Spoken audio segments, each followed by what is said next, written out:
Our pets are a huge part of our lives. For many of us, they become part of the family and we do anything to keep them happy and healthy. So when something goes wrong, it can be hugely stressful. When I seen the x-ray, the bones were supposed to meet. One bone actually was a wee leak down there. And I thought, oh God, we must be in agony. So there was not even a second thought. But more and more people are finding the cost of caring for their pets unmanageable. We had a bit more money, we got him registered at a vet's, but then now we can't afford that anymore. He's still registered, but at the moment we can't afford that. Even families where you've got, say, 2 working adults, maybe kind of working children still living at home, even then it can be hard to make ends meet. So what more can be done to support those who need it most?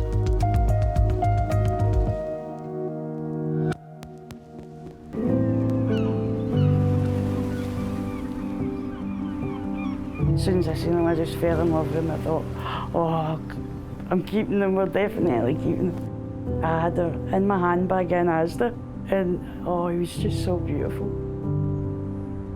And he's so cute, he is. It's just, he's really, I'd think about it, he's just a wee cracker, he's so funny. Meet Marie and Star. Star's a 1-year-old French Bulldog Staffy Cross and is doted on by Marie and her partner Kevin. But when he was just 3 months old, he suffered a serious injury. He broke his elbow, so we took him to the vet and they said, oh, they gave us paracetamol or something. But after that, he hurted himself again, so I took him back. Marie was told the cost of an x-ray would be around £600. I says, I don't have £600. And he says, well, we need the money before we can x-ray. She says, take him away just now and see how he goes. I mean, there's not many people can just pull out £600 that day and say, there you go. Eventually, Marie did manage to get Star a scan. She discovered that the break in his leg was so bad, the only course of action was to amputate. When I seen the x-ray, the bones were supposed to meet, but one bone actually was a wee leak down there. And I thought, oh God, we must be in agony. So you said that initial x-ray itself was £600, but the operation ended up being substantially more than that. The operation would be £4,000 or £5,000, and I just thought, where are we going to get this from? And I felt like a terrible person, as if they made me feel like a terrible person. And they did say, you shouldn't have a dog if you can't afford one. It was only when Marie took Star to a local drop-in centre that she met a veterinary team from the SSPCA. They took Star in for an operation the next day. And after that, he's just been going on leaps and bounds. Star's made a full recovery and is as lively and playful as ever.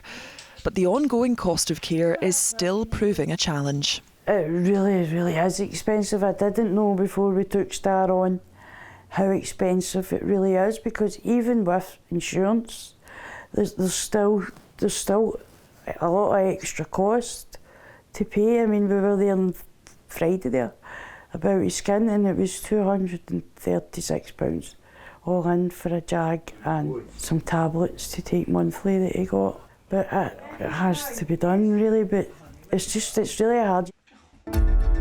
Marie isn't alone. In a recent survey, 2 in 5 people said owning a pet is more expensive than they thought.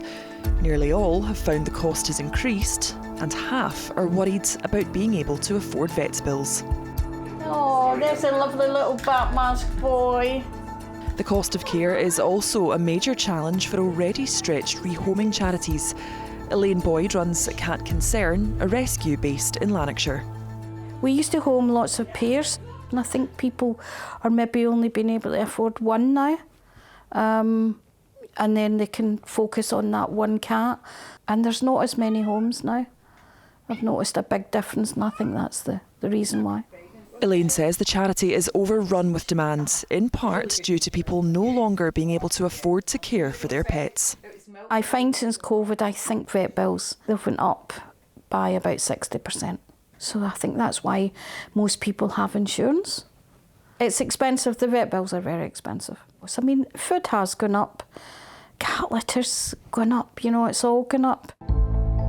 An investigation by the Competition and Markets Authority earlier this year found huge disparities in the prices different vets practices charge for common services. They found in many cases vaccinations could cost between £50 and £200. Neutering for cats can be between £50 and £300, while for dogs it's between £120 and £700. The regulatory body found many of the complaints related to practices owned by larger companies.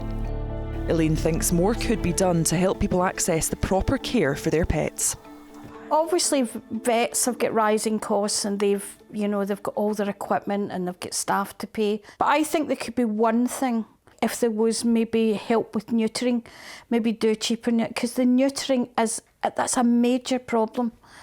So I think if the neutering became a lot cheap, affordable and maybe capped.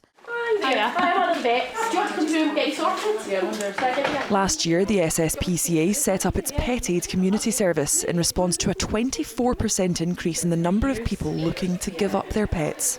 We'll come along, we will run a pop-up clinic, we do a full health check of their animal, and we will then offer them advice, send them back to their own vet if we feel it's needed, offer a second opinion if that's what they've come for. How do you decide where to set up the community hubs? It depends on where need is most often based on deprivation indexes. We already have the Pet Aid service, which is for food banks. There's already some pre-existing relationships there, so often it can also be anecdotal. But for ourselves, we are set up to run throughout Glasgow, Ayrshire, Dumfries and Galloway, Western Bartonshire, and then we'll do some outreach into different areas such as Caithness, Inverness, Dundee way as well, and altogether have reached over 1,000 animals treated. It was Anna's team who supported Marie and Star. Anna says it's common for people to come along concerned about the cost of care. I think everybody is seeing it, I myself have been out of practice in this job for, say, about 18 months or so, but definitely rising costs are there, as you say, for everything. There's a rising cost in living, so there is. When you go to your vet, you're paying for time, cost and resources, and vets are not exempt from the fact that their costs have increased as well, and people are not exempt from their pets needing to go to the vets. Oh fella, could we just get your repulses? Today, Anna's examining Karoo, a rescue dog from Romania. He has really itchy skin. It's usually worse during the summer. He has allergies to like grass and stuff like that. We were kind of humming and hawing about whether to take him to the vets, but then this came up obviously, and it was like, yes, we can get peace of mind just knowing that there's nothing urgent that needs seen to, The hubs can also offer support with an animal's behaviour. Joanne has been a behaviourist for more than 15 years.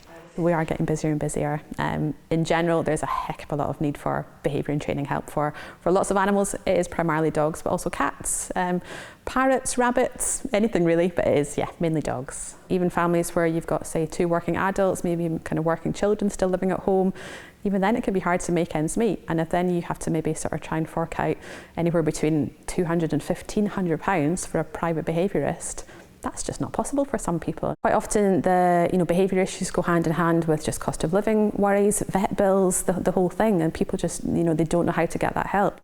The CMA has recommended the introduction of a cap on the cost of prescriptions and more transparency around vets' pricing. But big changes will rely on updated regulations. Anything we can do to increase or improve the trust between our clients and vets is something we welcome. So the transparency type measures around practice ownership, improving the flow of information between vets and owners, those are things that we welcome, are things we can work on and improve. In the meantime, for Marie and Star, being able to access the right care, despite the price, has been invaluable. I wish there was a place in every region they could do it and help, because there's so many people out there that really need the help and they're scared to ask. It must mean so much to you now to know that Star has had the care that he needed and he's just thriving. For them helping, I just can't thank them enough, because he would have went on in life, but he would have been in so much pain. It was just by luck that we bumped into them and they fixed him. It was great.